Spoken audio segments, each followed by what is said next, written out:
We call it the three-word game. We do it every Monday during the NFL season where we feel we can describe every NFL game in 3 words. So yesterday we did the AFC. Today we're doing the NFC. There's new coaches.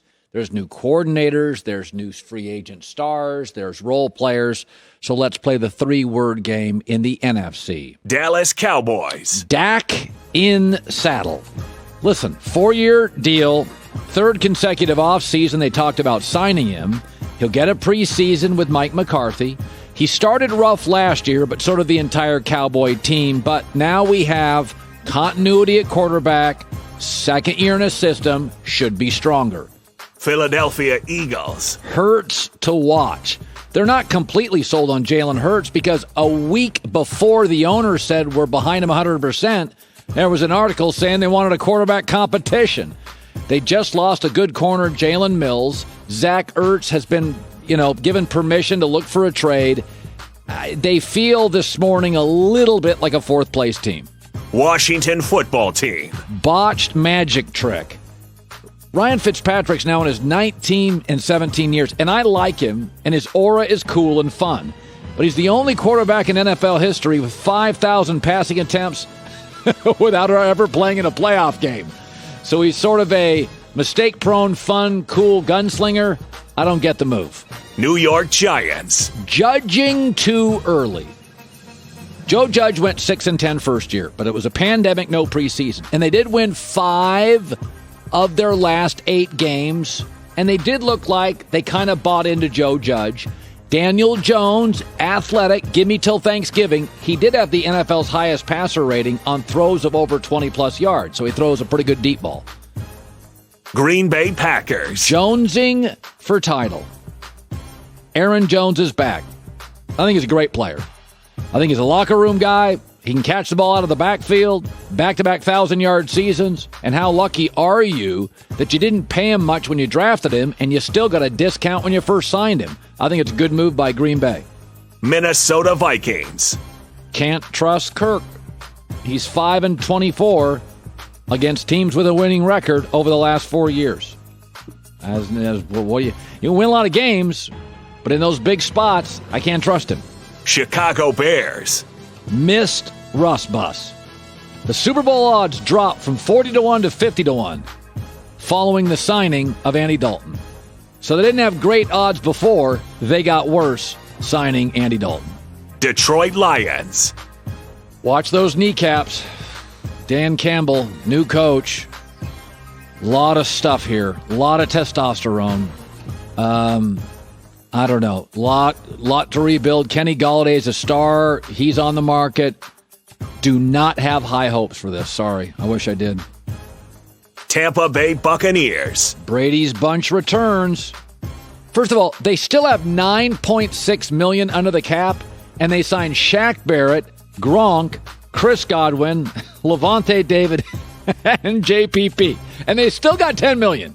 So they're apparently using one of those Swiss banks. Well, Tampa's down there in Bermuda banks. Things work out. We find money for you in the Caymans. New Orleans Saints. Not easy breezy. They're currently $7 million over the cap, and they've had a lot of losses. Drew Brees, Janoris Jenkins, Jared Cook, Emmanuel Sanders. So they're shaving players, and they're still $7 million over the cap. And Tampa's re-signing players and playing with more confidence now. They won a Super Bowl. So I think Sean Payton and Jameis may work, but they got a ways to go. Atlanta Falcons. Saving Matt Ryan. Well, their pass defense was the worst in the NFL. I don't get them drafting a quarterback. Said that 2 months ago, didn't get it. So they restructured his contract. So it's not much of a cap hit this year. It's a $50 million cap hit or close to it next year.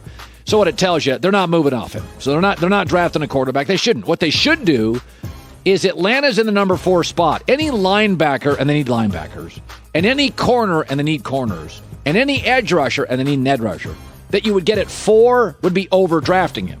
So what they should do is move down to a 10, a 12, a 15 spot in the first round.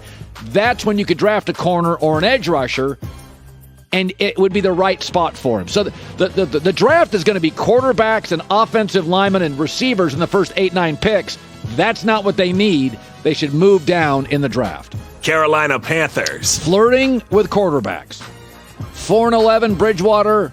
Physical limitations, the reports say. Matt Rule, listen, bridge quarterback. We thought it was a bridge quarterback for 2 years. It appears Teddy Bridgewater was a bridge quarterback for 1 year, and they've been rumored to be in on every quarterback on the market. There's another place Sam Darnold could go right there. San Francisco 49ers. Trade for Darnold. He's got more starts in his first 3 years with the Jets, 38, than Garoppolo has in his career, 32. I mean, that's part of it. Now, I think they're going to go the college way with all these big contracts, but Sam's basically free for a year. And then it's not a quarterback-centric offense. You could probably get him for a fairly decent number. I'd like to see it happen. Got to be honest, I'm rooting for Darnold after having to endure the Adam Gase years. Seattle Seahawks. Russell Wilson's war. First quarterback in NFL history to have winning seasons in each of his first 9 years. He went public.